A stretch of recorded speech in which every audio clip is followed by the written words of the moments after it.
Are you as good at things as you think you are? How good are you at managing money? What about reading people's emotions? How healthy are you compared to other people you know? Are you better than average at grammar? Knowing how competent we are and how our skills stack up against other people's is more than a self-esteem boost. It helps us figure out when we can forge ahead on our own decisions and instincts and when we need instead to seek out advice. But psychological research suggests that we're not very good at evaluating ourselves accurately. In fact, we frequently overestimate our own abilities.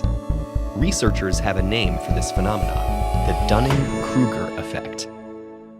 This effect explains why more than 100 studies have shown that people display illusory superiority. We judge ourselves as better than others to a degree that violates the laws of math. When software engineers at two companies were asked to rate their performance, 32% of the engineers at one company and 42% at the other put themselves in the top 5%. In another study, 88% of American drivers described themselves as having above-average driving skills. These aren't isolated findings. On average, people tend to rate themselves better than most in disciplines ranging from health, leadership skills, ethics, and beyond. What's particularly interesting is that those with the least ability are often the most likely to overrate their skills to the greatest extent. People measurably poor at logical reasoning, grammar, financial knowledge, math, emotional intelligence, running medical lab tests, and chess all tend to rate their expertise almost as favorably as actual experts do. So who's most vulnerable to this delusion?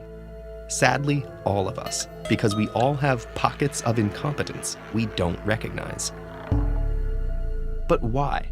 When psychologists Dunning and Kruger first described the effect in 1999, they argued that people lacking knowledge and skill in particular areas suffer a double curse.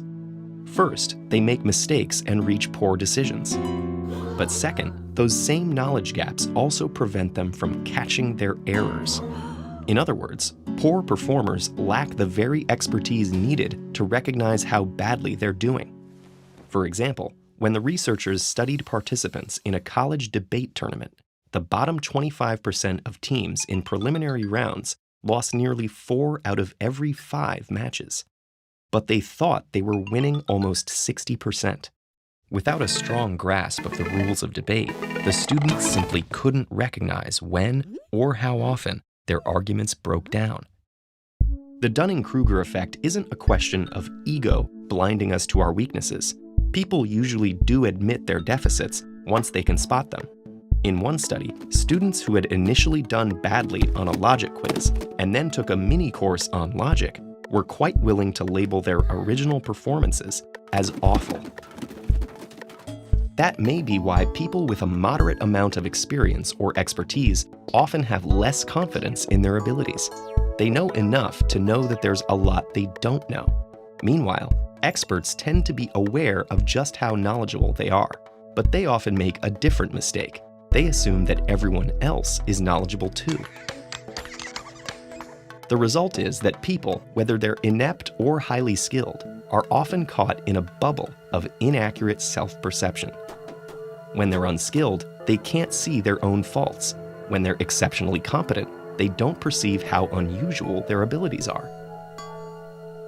So if the Dunning-Kruger effect is invisible to those experiencing it, what can you do to find out how good you actually are at various things? First, ask for feedback from other people, and consider it, even if it's hard to hear. Second, and more important, keep learning. The more knowledgeable we become, the less likely we are to have invisible holes in our competence. Perhaps it all boils down to that old proverb: when arguing with a fool, first make sure the other person isn't doing the same thing.